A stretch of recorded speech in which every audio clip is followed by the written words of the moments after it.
दिग्गज कांग्रेसी नेता मानने को तैयार नहीं है और लगातार प्रदेश नेतृत्व पर सवाल खड़े कर रहे हैं। अब एक और बयान जो है वो कांग्रेस के दिग्गज नेता का सामने आ चुका है, उनका पोस्ट सामने आया है, जिसके बाद कांग्रेस में कलह खुलकर सामने आ चुकी है। यानी हम बात कर रहे हैं पूर्व प्रदेशाध्यक्ष अरुण यादव की उस पोस्ट की जिसमें उन्होंने कांग्रेस नेतृत्व पर सवाल खड़े कर दिए हैं। अरुण यादव ने पोस्ट में लिखा है कि सिर्फ भाषणों से संघर्ष संभव नहीं, पार्टी की विचारधारा के लिए संघर्ष जरूरी है, सभी को साथ रखने से ही सरकार बनेगी। उन्होंने यह भी कहा कि राहुल गांधी के संघर्ष का अगर 1% हिस्सा भी प्रदेश नेतृत्व सीख जाए तो बहुत आसान हो जाएगा हमारा संघर्ष। तो वकील, अब ये तो बयान अरुण यादव का पोस्ट के जरिए सामने आया, लेकिन इस पोस्ट को अब कांग्रेस के दिग्गज नेता भी सराहते नजर आ रहे हैं और अरुण यादव ने इस पोस्ट का समर्थन किया है। दिग्विजय सिंह ने अरुण यादव के इस पोस्ट को शेयर किया है, यानी उनकी सहमति अरुण यादव के इस पोस्ट में नजर आती है।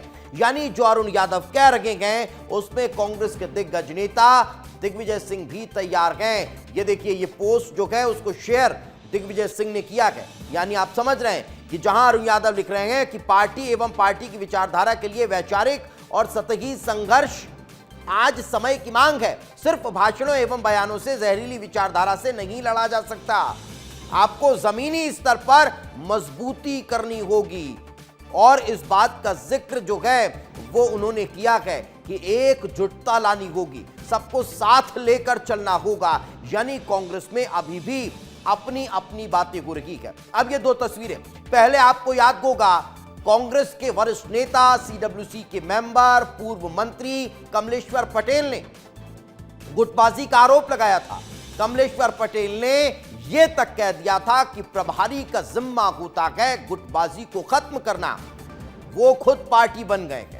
और दूसरा, अरुण यादव ने अब फिर प्रदेश संगठन पर निशाना साधा है। जहां एक तरफ कांग्रेस में अब कलह खुलकर सामने आ चुकी है, वहीं इसको लेकर बीजेपी विधायक रामेश्वर शर्मा की भी प्रतिक्रियाएं सामने आई है।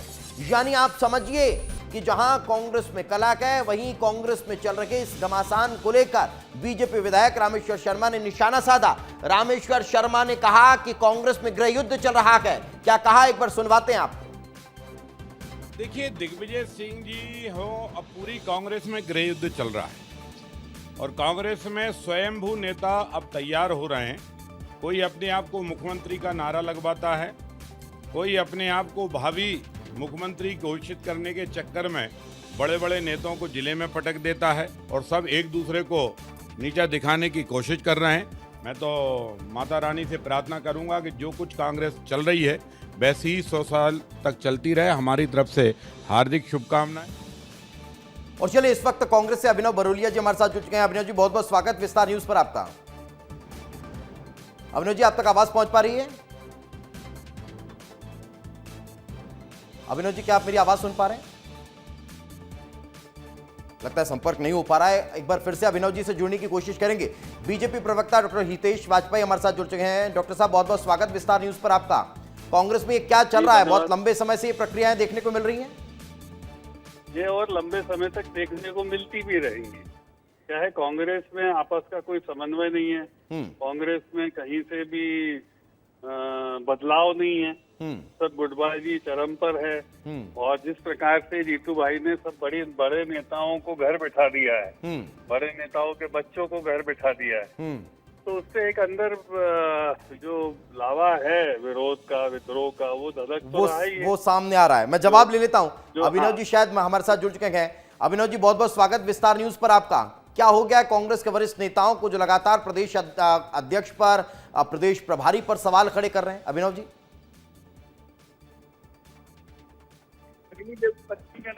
हेलो जी अभिनव जी। जी जी जी, मैं ये पूछना चाह रहा हूं कि क्या कांग्रेस पार्टी में सब कुछ सही नहीं चल रहा है? जो बिना नाम लिए प्रदेश प्रभारी पर भी, प्रदेशाध्यक्ष पर भी कांग्रेस के वरिष्ठ नेता सवाल खड़े कर रहे हैं, नेतृत्व क्षमता पर सवाल खड़े हो रहे हैं। देखिए जी, ट्वीट कर देने से अरुण यादव जी कार्यकर्ताओं को मोटिवेशन का एक ट्वीट करते हैं या दिग्विजय सिंह करते हैं, भाजपा उसको मुद्दा बना लेती है। और आपके विस्तार न्यूज को मैं ये बताना चाहूंगा कि हमें तथ्यों की पूरी जानकारी, ट्वीट को अच्छे से पढ़ के समझ के उस पर बहस करनी चाहिए। मैं मतलब ये जानता हूं कि आप बहुत विद्वान पत्रकार हैं, लेकिन ट्वीट कार्यकर्ताओं के लिए नहीं है, नेताओं के लिए है। अरे हितेश जी, मुझे बोलने तो दीजिए। अरे तो आप सबको डांट रहे हो, मेरे को भी डांट रहे हो, विस्तार न्यूज़ को भी डांट रहे हो। हितेश जी, अरे माफी के साथ बोल रहा हूँ हितेश जी, मेरे को मैं 2 मिनट, मेरे को छोटा सा एक वक्तव्य दे रहा हूँ कि एक उनके ट्वीट का अर्थ जो है वो सभी को एकत्रित होकर भाजपा और आरएसएस से की जो एक नफरत और विचारधारा वाली लड़ाई है उससे कैसे लड़ा जाए, उसको लेकर ट्वीट है। आप पूरा पढ़िए ना।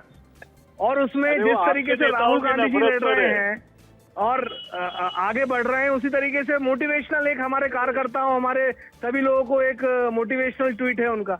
अगर हम उस पर भी बहस करने लगे, उस पर भी रामेश्वर शर्मा आके बयान देने लगे, तो ये तो एक सोच समझ में नहीं आती है। नहीं अभिनव जी, तो अगर कमलेश्वर पटेल जैसे, हमें थोड़ा सा गंभीर अभिनव जी अगर कमलेश्वर पटेल जैसे वरिष्ठ नेता प्रदेश प्रभारी को ये कह दें कि भाई उनका काम पार्टी बनना नहीं है, पार्टी की गुटबाजी को खत्म करना है, तो इसको कैसे समझा जाए? एक और चीज अभिनव जी, एक और चीज, अगर अब अरुण यादव ये कह रहे हैं कि भाई सबको साथ लेकर चलना होगा, सिर्फ भाषणबाजी से संघर्ष नहीं हो पाता है, भाषणबाजी से सरकार नहीं बनती है। चलने के लिए थोड़ी ना कहा है। अरे तो कोई कोई समझा, कोई बात हो रही है, अगर कमलेश्वर पटेल जी से मीडिया ने बाइट लगाई और कमलेश्वर पटेल जी ने सलाह दी, तो गलत है क्या? कुछ गलत तो कहीं कुछ तो नहीं है। चलिए अभिनव जी मानने को तैयार नहीं है कि कांग्रेस में सब कुछ सही नहीं चल रहा है। खैर, वक्त इससे ज्यादा इजाजत दे नहीं रहा है। बहुत बहुत धन्यवाद आप दोनों का हमारे साथ चर्चा में जुड़ने